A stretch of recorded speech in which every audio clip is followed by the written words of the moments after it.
Σήμερα θα μάθουμε για το ελικόπτερο Ingenuity, το πρώτο αεροσκάφος που πέταξε σε άλλο πλανήτη, αλλά δυστυχώς η αποστολή του έφτασε στο τέλος της.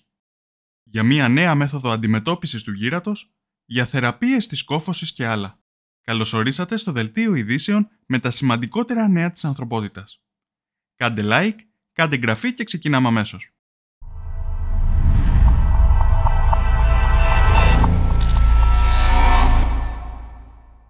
Το μικρό ελικόπτερο Ingenuity ολοκλήρωσε την αποστολή του μετά από βλάβη.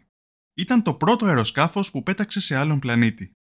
Όπως φαίνεται, καθώς προσεδαφιζόταν, χτύπησε έναν από τους 4 έλικες του σε ανώμαλο έδαφος.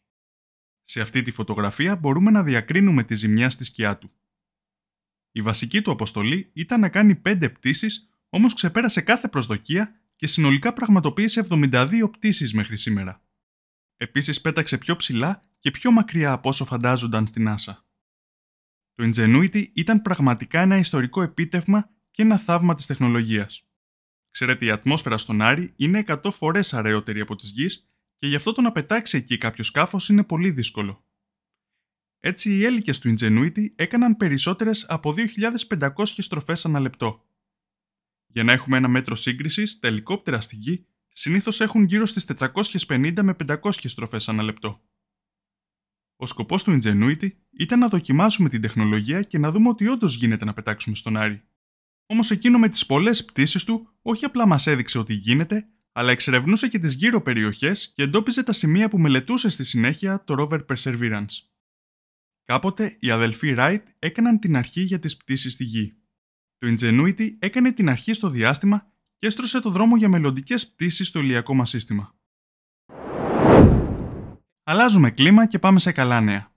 Στο προηγούμενο βίντεο μιλήσαμε για το ιαπωνικό σκάφος Slim που προσεδαφίστηκε ανάποδα στη σελήνη. Αυτό είχε ως αποτέλεσμα οι ηλιακοί του συλλέκτες να μην είναι στραμμένοι προς τον ήλιο και έτσι το Slim τέθηκε εκτός λειτουργίας. Σήμερα έχουμε καλά νέα. Αφού πέρασαν κάποιες ημέρες και ο ήλιος άλλαξε θέση στον ουρανό, το σκάφος επανήλθε. Ξεκίνησε λοιπόν τις ερευνές του. Θα μελετήσει τη σύνθεση που έχουν οι πέτρες γύρω του, κάτι που θα μπορούσε να μας δώσει στοιχεία για την προέλευση του φεγγαριού. Για όσο προλαβαίνει τουλάχιστον, επειδή η σεληνιακή νύχτα πλησιάζει.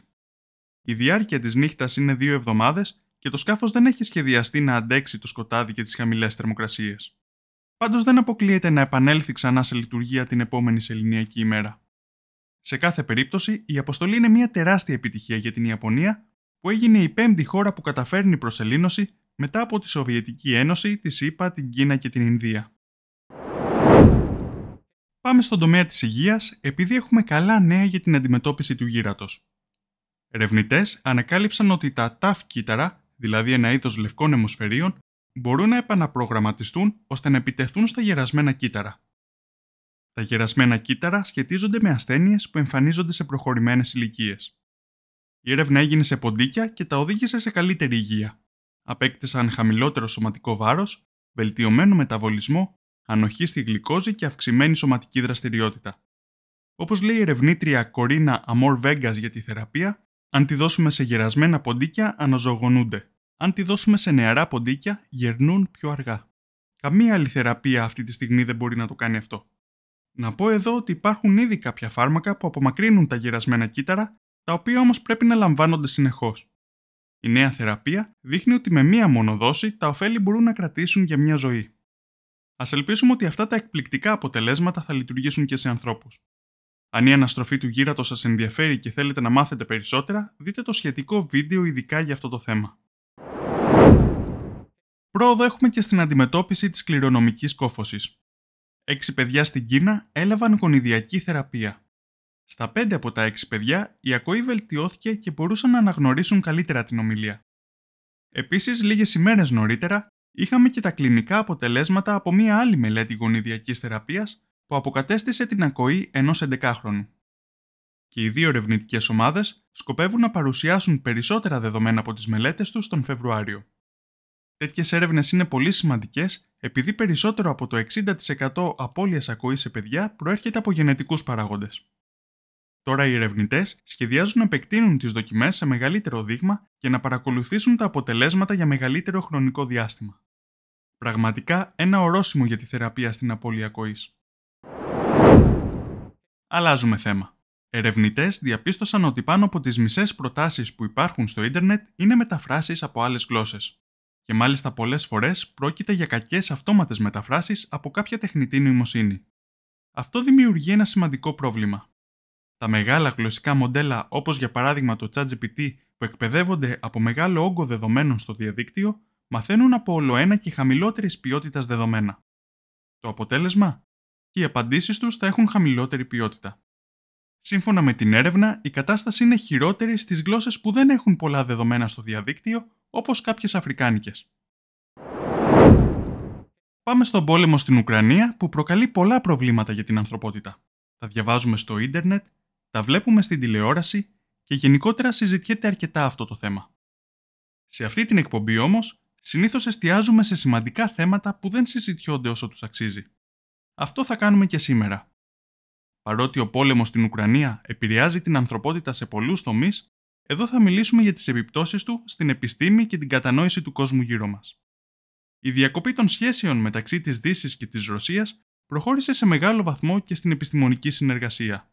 Ειδικά στο θέμα της κλιματικής αλλαγής, δημιουργείται σοβαρό πρόβλημα επειδή πλέον δεν μπορούμε να έχουμε τόσο ακριβείς μετρήσεις για την Αρκτική. Η Ρωσία είναι η μεγαλύτερη σε έκταση χώρα στον κόσμο και έχει στην επικράτειά της το μεγαλύτερο μέρος της αρκτικής ακτογραμμής. Έτσι, οι δυτικές μελέτες δεν μπορούν να αποκτήσουν πλήρη και καθαρή εικόνα των συνθηκών χωρίς τα δεδομένα από τους επίγειους ερευνητικούς σταθμούς στο έδαφος της Ρωσίας. Ένας άλλος τομέας που επηρεάστηκε αρνητικά είναι η εξερεύνηση του διαστήματος και πιο συγκεκριμένα το πρόγραμμα ExoMars.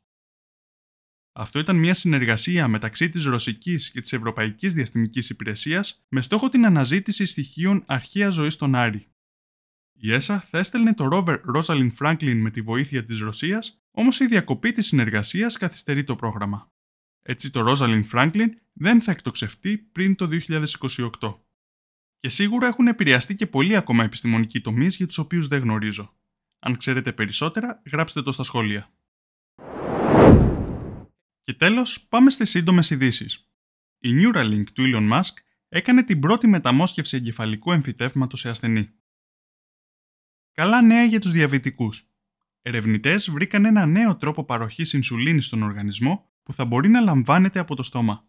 Δοκιμάστηκε σε μπαμπουίνους και διαπιστώθηκε ότι μειώνει τα επίπεδα σακχάρου στο αίμα χωρίς να προκαλεί υπογλυκαιμία. Η νέα μέθοδος θα δοκιμαστεί σε ανθρώπους το 2025. Η κλιματική κρίση οδηγεί την αυτοκίνηση σε πιο πράσινες τεχνολογίες. Προσωπικά πιστεύω ότι τα ηλεκτρικά αυτοκίνητα θα αποτελούν το μεγαλύτερο μέρος των αυτοκινήτων στο μέλλον και γι' αυτό έχω φτιάξει και ένα σχετικό βίντεο. Όμως ο πρόεδρος της Toyota έχει διαφορετική άποψη. Δήλωσε ότι τα ηλεκτρικά αυτοκίνητα δεν θα ξεπεράσουν το 30% της αγοράς. Βέβαια, να πω εδώ ότι η Toyota έχει σημαντικές επενδύσεις σε εναλλακτικές τεχνολογίες, οπότε δεν ξέρω κατά πόσο η δήλωσή του επηρεάζεται από τα συμφέροντα της εταιρείας. Το Υπουργείο Άμυνας των ΗΠΑ σχεδιάζει να μειώσει το επίπεδο διαβάθμισης σε ορισμένα απόρριτα διαστημικά προγράμματα και τεχνολογίες.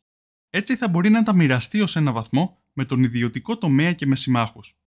Ο σκοπός της απόφασης είναι να ενισχύσει τη στρατιωτική κυριαρχία των ΗΠΑ στο διάστημα. Τώρα θέλω να ευχαριστήσω τους φίλους του καναλιού που με υποστήριξαν με Super Thanks την προηγούμενη εβδομάδα. Τον Ιωάννη Σιαβίκη, τον Απόστολο Βιτουλαδίτη, τον Μίτσο 76, τον Χρήστο Χ, τον Ιωάννη Χουάν, τον Δημήτρη Κρόκο και τον Γιώργο Παπαδόπουλο. Ευχαριστώ και τους υπόλοιπους που με υποστηρίζετε με τα like στα σχόλια και τις κοινοποιήσεις σας. Όπως πάντα, στην περιγραφή του βίντεο θα βρείτε πηγές αλλά και περισσότερες πληροφορίες για κάθε θέμα που αναφέρω. Στο βίντεο πάνω αριστερά μπορείτε να μάθετε περισσότερα για το πώς η επιστήμη μπορεί να σταματήσει τα γυρατιά. Κάτω αριστερά θα βρείτε κάποιο άλλο βίντεο που ο αλγόριθμος του YouTube προτείνει ειδικά για εσάς.